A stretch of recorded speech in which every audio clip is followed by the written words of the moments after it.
បើសិនជាមានចេកទុំនៅសល់ហើយអត់ដឹងថាធ្វើអីអាចសាកមកធ្វើនំបែងចេកនេះហូបបានព្រោះអីវិធីធ្វើហ្នឹងគឺងាយស្រួលខ្លាំងមែនតែនលើកមុនខ្ញុំក៏ធ្លាប់បានធ្វើម្ដងរួចមកហើយប៉ុន្តែខ្ញុំធ្វើចេកពងមាន់ណាហើយលើកនេះវិញគឺខ្ញុំមកធ្វើជាមួយនឹងចេកណាំវ៉ាវិញម្ដងបើរសជាតិវិញគឺវាឆ្ងាញ់ម្យ៉ាងម្នាក់ទេតែគ្រាន់ថាចេកណាំវ៉ានេះវាមានក្លិនឈ្ងុយជាងចេកពងមាន់ណាជាដំបូងនេះគឺខ្ញុំមាននៅចេកទុំនឹង4ផ្លែតែបើសិនជាបងប្អូនមានច្រើនដាក់ច្រើនទៅដោយសារថាខ្ញុំនៅសល់តែប៉ុណ្្នឹងហើយចេកទុំ4ផ្លែហ្នឹងនៅពេលដែលធ្វើហើយខ្ញុំចាក់បាន5ប្រទេស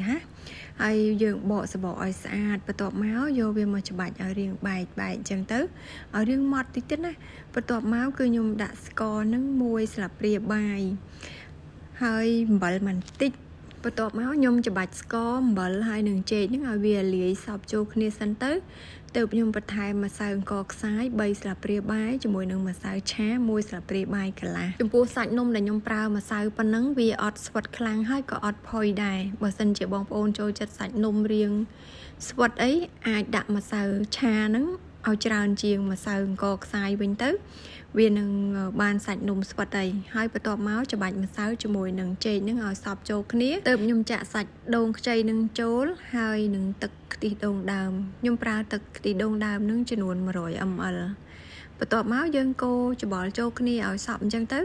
ចុងក្រោយគេនេះគឺខ្ញុំបានបន្ថែមជាមួយនឹងល្ងខ្មៅចំពោះល្ងខ្មៅវិញចូលចិត្តតិចច្រើនអីដាក់តាមចំណង់ចំណូលចិត្តហើយកូរចូលគ្នាឲ្យសព្វតែប៉ុណ្ណឹងគឺយើងអាចយកវាមកចាក់បានខ្ញុំប្រើខ្ទះដែលយើងចាក់អត់ជាប់ហ្នឹងហើយលាបប្រេងឆាបន្តិចអញ្ចឹងទៅបន្ទាប់មកយើងដួសសាច់ម្សៅដែលលាយរួចហ្នឹងយកមកដាក់ហើយយើងវាចង់បានតូចចង់បានធំក្រាស់ស្ដើងយើងធ្វើតាមចំណង់ចំណូលចិត្តបន្ទាប់ពីចាក់រួចហើយគឺខ្ញុំបានយកគម្របហ្នឹងមកគ្របវាទុកប្រហែលជា1នាទីទើបខ្ញុំបើកមើលទៅឃើញថាវាឡើងថ្លាអញ្ចឹងទើបខ្ញុំប្រែទៅមកចាហៀងទៀតហើយគ្របទុកវិញប្រហែលជា1នាទីទៀតទៅគឺឆ្អិនហើយចំពោះការប្រើភ្លើងក្នុងការចាក់នំបែងចេកនេះវិញគឺខ្ញុំប្រើភ្លើងតិចល្មមទេអត់ប្រើភ្លើងខ្លាំងទេ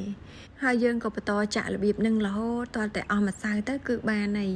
និយាយរួមទៅវិធីចាក់នំបែងចេកនេះគឺថាងាយស្រួលខ្លាំងមែនតើសូម្បីតែកូនក្មេងហ្នឹងក៏អាចចាក់បានហូបដែរនំបែងចេកនេះនៅពេលដែលកំពុងចាក់អញ្ចឹងនិយាយពីថាជះក្លិនឈ្ងុយពេញនឹងតែម្ដងឈ្ងុយចេកឈ្ងុយជាមួយនឹងខ្ទិះដូង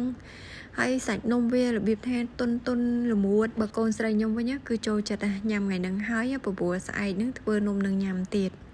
ឥឡូវនេះនំខ្ញុំបានចាក់រួចរាល់អស់ហើយណានំបែងចេកដែលខ្ញុំលាយម្សៅប៉ុណ្ណឹងមើលសបកខាងក្រៅរាងក្រហមហ្នឹងកន្លែងហ្នឹងរាងស្រួយតិចហើយសាច់ពីខាងក្នុងវិញឡើងទុនល្មួតហើយនេះគឺជាសាច់នំនៅពេលដែលថាទើបតែឆ្អិនមកហើយក្តៅខ្ញុំបានហែកមើលទៅសាច់នំវាមានសភាពប៉ុណ្ណឹងតែបើសិនជាយើងទុកឲ្យរាងឡើងត្រជាក់តែម្ដង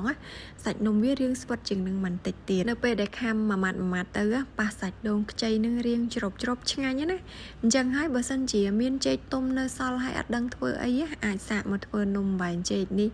ឲ្យកូនក៏ដូចជាក្រុមគ្រួសារហូបបាន